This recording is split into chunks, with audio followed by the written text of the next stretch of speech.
What's up YouTube? Capital G here talking Yugioh Vrains episode 2. It just premiered. I watched it. I enjoyed it a lot. I thought that it was very exciting and I actually liked it more than the first episode, and that's saying something because I really enjoyed episode 1. I thought episode 1 was more about kind of setting things up, showcasing the layout of the show, kind of trying to show what some of the characters are like, what their personalities are like, what Den City is basically about, the Knights of Hanoi, the Saw technology, stuff like that. Basically setting down the blueprint for the show, not necessarily forcing a duel down our throat. But episode 2 was more action packed. We actually got that duel, and I think that the duels are very exciting. Now I know a lot of people are going to complain about the formats of the duel, so let me break it down, right? It appears that Yugioh Vrains is going to essentially have two types of duels. They're going to have speed duels and they're going to have what they call master duels. And speed duels are what they had in this second episode. I'm trying to see if I can get to a point where they actually show speed duels, or they show the explanation of what a speed duel actually is, but I can briefly explain it, right? So a speed duel, I guess in layman's terms, is essentially like Duel Links, and it's kind of like a simplified version of Duel Monsters or Yu-Gi-Oh! Basically you get 3 spells and traps, you get 3 monster zones, and you only open with 4 cards. There's no main phase 2, and each character or each participant in a speed duel has like a special power that they can only activate once.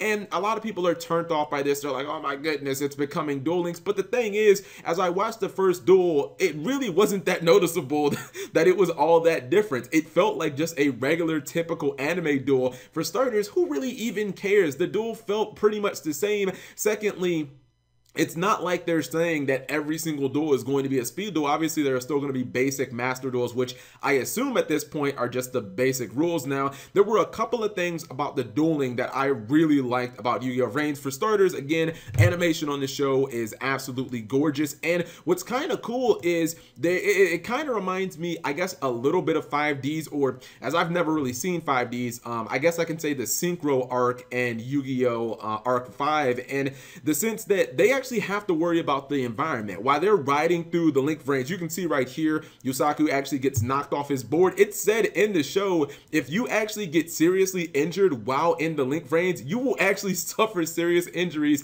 in real life. So it kind of has this Matrix vibe where if Yusaku dies in one of these duels, like if he crashes into a building and just dies, you die in the real world. So it is definitely real, and it's cool because it creates this sense of urgency rather than kind of like the action duels of Arc V where they're just kind of running around. And I mean, I like the duels of Arc V, but you don't know how frustrating it was sometimes when you just know that Yuya should have lost a duel and it's like, oh my goodness, there's an action card and I'm just gonna go grab it, it's gonna save me, and yay, I end up winning the duel because I'm the main character. It feels like there isn't nearly as much plot armor, and it actually feels like there are some serious ramifications of losing a duel, and this is on the second episode. Now, when it comes to those special, I guess, abilities that the characters have in these speed duels, they're pretty interesting. It actually reminds me of if you guys have ever seen the original Yu-Gi-Oh! Duel Monsters, you know that arc where they kind of went into like this digital world and they were trying to, I guess, fight against like Gozabora Kaiba and what was that, Noah Kaiba and stuff like that. You know how like a lot of the characters, like Joey dueled against Judge Man,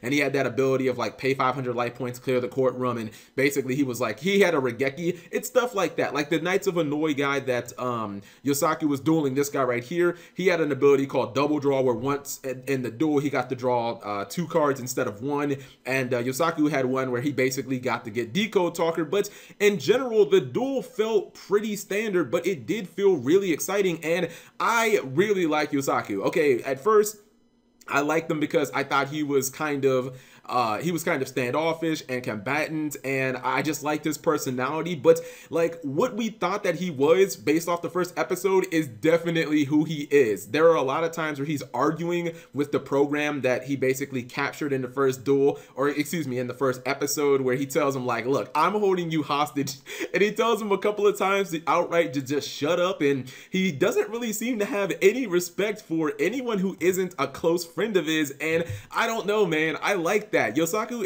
is kind of a jerk, and it's very refreshing to have somebody who, I guess people in the comment section of the last video said isn't a friendship freak. Like that's what this character feels like. He doesn't feel like he wants to be friends with everybody.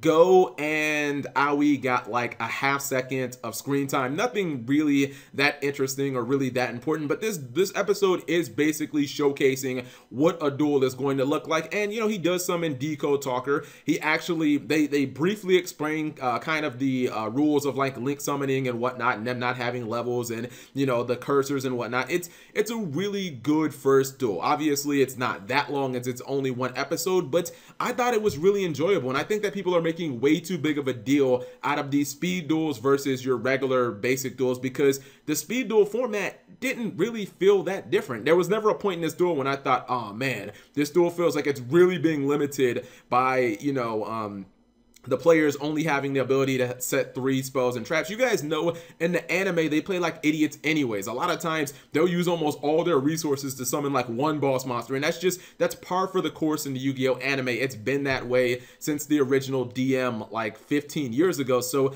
and a speed duel isn't really going to change, and I kind of like the fact that they have to worry about their environments. There are no more BS action cards, and it seems like the duels actually have some serious consequences. And I don't know, I thought the duel was really good. So you guys let me know when episode 3 comes out. I'll talk about that as well, but I found this episode to be incredibly exciting, and I'm liking the anime so far. You guys let me know what you thought. If you want to watch the Yu-Gi-Oh anime, I'm watching it on kissanime.com, so you can check it out there. Thank you guys for watching. As always, let me know what your thoughts and opinions on the episode were in the comment section below, and subscribe if you guys have not already.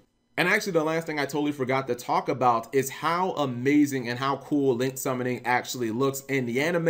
It is aesthetically just stunning, which honestly at this point isn't even that shocking, because everything in this show is gorgeous and it's really cool. It actually is almost as good as Exceed Summoning. I'm not going to say it's as good as that, but basically you create this giant circuit in the air and then you kind of like fly through it. I'm going to show you guys just a couple of seconds. If I show any more than that, I believe 4Kids is going to block it, because I tried showing like a minute of it and they totally blocked my video, so I had to go back and re-edit this. So you see right here, this is the first link summon. You create this giant kind of circuit in the sky, and then you like fly through it, and then you end up giving the monsters up, and then basically your link monster comes out. It's really, really awesome, and I hope that they actually do this for all the really big link monsters, at least like the boss monsters. For the link 1s and the link 2s, like who cares about those, but for like link 3s and the really big boss monsters of the archetypes, like I hope that they make it really look awesome and hype, because that's some of the stuff that I remember from the other animes, is when a big boss monster is summoned and how it's kind of like the most hype part of the entire episode.